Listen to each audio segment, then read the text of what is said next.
And I welcome you today to CSC Talk Radio. It's my honor, my privilege, and my pleasure to be here with you today. As we sit and we watch the hysteria, the lunacy, the hypocrisy, do you ever wonder what will the future here in America look like if the socialists and the globalists have their way? If all the Americans who truly believe in God and cling to Him and their guns, that's a partial quote from President Barack Obama, sit and do nothing, well, what will this look like? I have to chuckle because Senator Cory Booker was attempting to quote scripture as he was cheerleading the left to not sit and do nothing, but to fight the evil. And the evil was being any of those who support Brett Kavanaugh for Supreme Court Justice. As the left fear not God, but the Constitution, that we might have judges that will do their job applying cases to the constitutional law, the rule of law, God's law. Oh my gosh, did I say that out loud? Before I bring on my guest, who is John Webb, and he's running for congressman here in the 4th District of the state of Missouri, challenging Vicky Hartzler. The primary's coming up on August the 7th.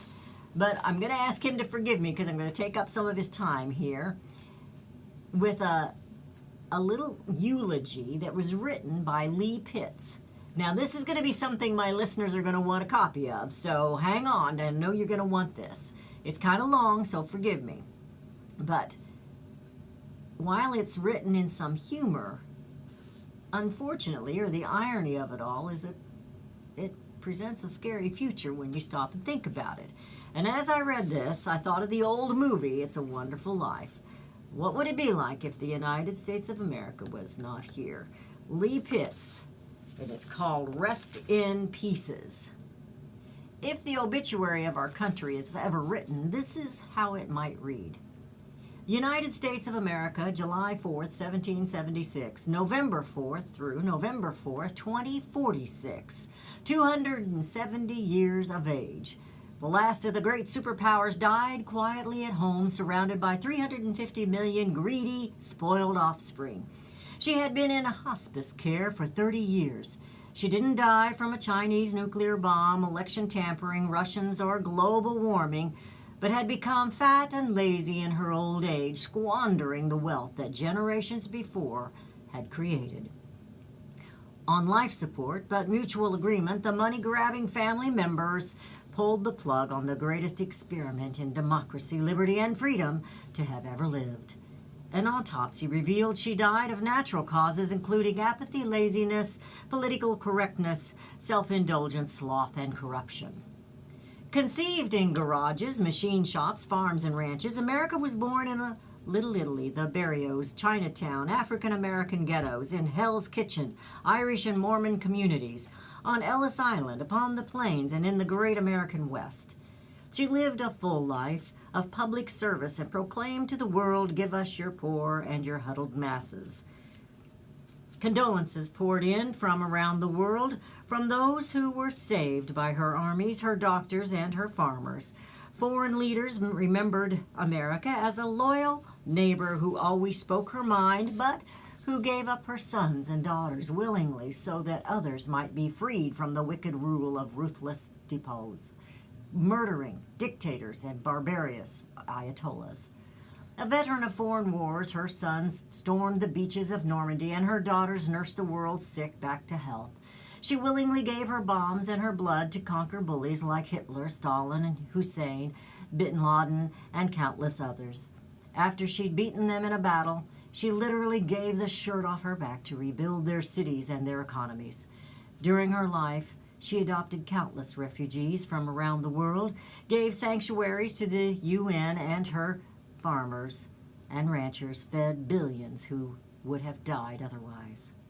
With 5% of the world's population and 6% of the land, she produced 20% of everything man-made on Earth. She gave the world Apple, Amazon, Microsoft, and Google, and birthed the tech and the green revolutions. She taught the world how to farm. Her engineers and her scientists invented ways to remove much of the drudgery from work. Her teachers educated the world's most highly intelligent, and her doctors, missionaries, and volunteers kept famine and disease at bay.